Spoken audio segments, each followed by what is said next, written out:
Hello, hello, hello, everybody. I'm so glad to see you towards the end of this February. I do hope you had a good month. That if you celebrate Valentine's Day, you got some flowers and candy, or do whatever. Now, if you are new to my channel, every Friday is a question and answer session. It lasts about 8 to 10 minutes. We're going to go over questions that I have received from video comments, email, Facebook, Instagram, and other social media accounts. So, first question: what is a good start in pay? That depends. So, if you were with me in last week's video, we talked a little bit about reverse budgeting. And reverse budgeting is where you start out with the amount of bills you have and figure out from there the minimum amount of money you need to make per hour. Now, how much you make also is determined by your qualifications and your past experience, as well as how well you interviewed for the job. Excuse me. So, most of the jobs that I post on my channel start out around $15 an hour. These are very entry level jobs that require 6 months to a year customer service. A lot of financial industries, like your banks, they start out 18 to 20. Your health insurance companies are starting around $16 to $19 an hour. Your 1099s don't pay as much, some don't. So an easy one to get with is NextRep or Omni. They don't pay very well, but that's where you can cut your teeth and really gain the experience to get a better job. So it's kind of like girls say, he ain't Mr. Right, he's Mr. Right now. Well, maybe your right job is the job for right now, and then you will, yeah, you see the kitty. And then you will take it from there. So I always say you need to aim for what will pay your bills. But most jobs are going to start around 15. Okay, next question. How do I budget my money as a 1099 contractor? So, because a 1099 contractor is a little different from a W 2 employee, a 1099 contractor creates their own schedule within business hours and works a minimum that the client sets, maybe 10, 15 hours a week, to whatever they want. So, I've done a ton of 1099 work and probably always still will. I am with a regular job now. Mostly that move was done for insurance reasons, but I still am active as a 1099 contractor. The good thing about 1099 contracting is you do have control over the money you make. So whether they pay you by available time or by talk time, you can adjust your work needs to go ahead and pay your bills. So, for example, I know some people, they work a job. They have a regular day shift, the 8 to 4:30, 8 to 5 during the day that they work, and they choose to work 1099 for 2-3 hours during the week, and then one weekend, like a Saturday or a Sunday, and get a lot of money. I know people who work just 1099, and I'm going to use Live Ops as an example. They have one year-round client, and then they sign up for seasonal clients as added money. Now, their work hours are usually about 45 to 50 hours per week, but they have, if they decide to take a vacation, they can. They don't need to worry about that. If they decide, they wake up and it's like, I ain't going to work today, they have that. So there's a lot more control over your schedule and flexibility, but there's differences in pay and stuff. So you need to just kind of be aware of that.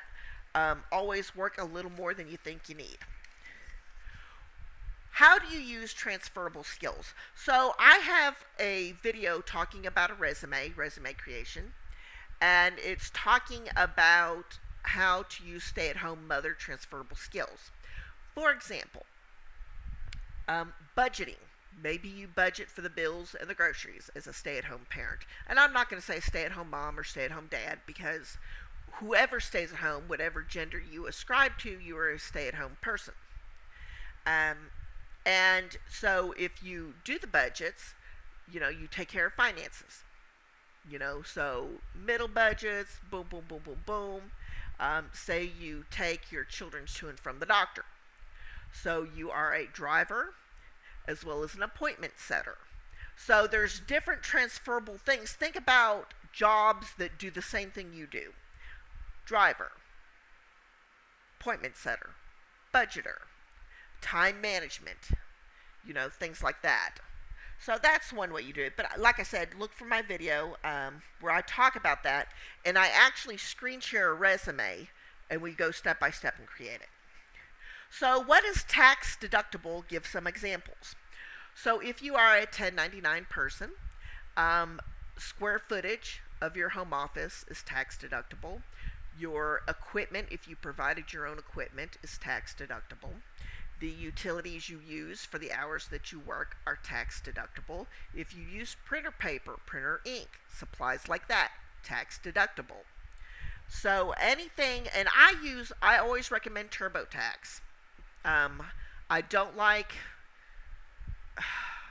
to miss any deductions, but I don't like standing in line and waiting for this and waiting for that at the tax office. So I've been using TurboTax for quite a while now, and it just asks you the questions. You point and click yes, point and click yes, nope, point and click yes.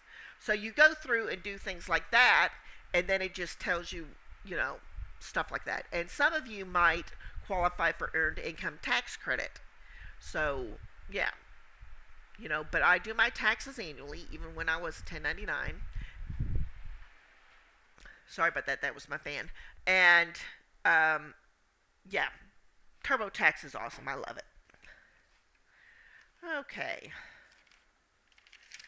What is a clean desk policy? So for some companies where you are talking about people's social security numbers, credit card information, things like that, your company may say we need a clean desk policy.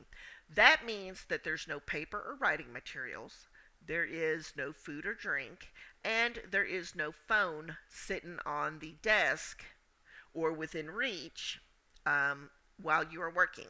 Now, for those of you who know me, here is the cold drink. Here is the hot drink. I am not without my coffee and my tea. I just put it on a table next to me. So that is a technical clean desk policy, but I still have my drinks.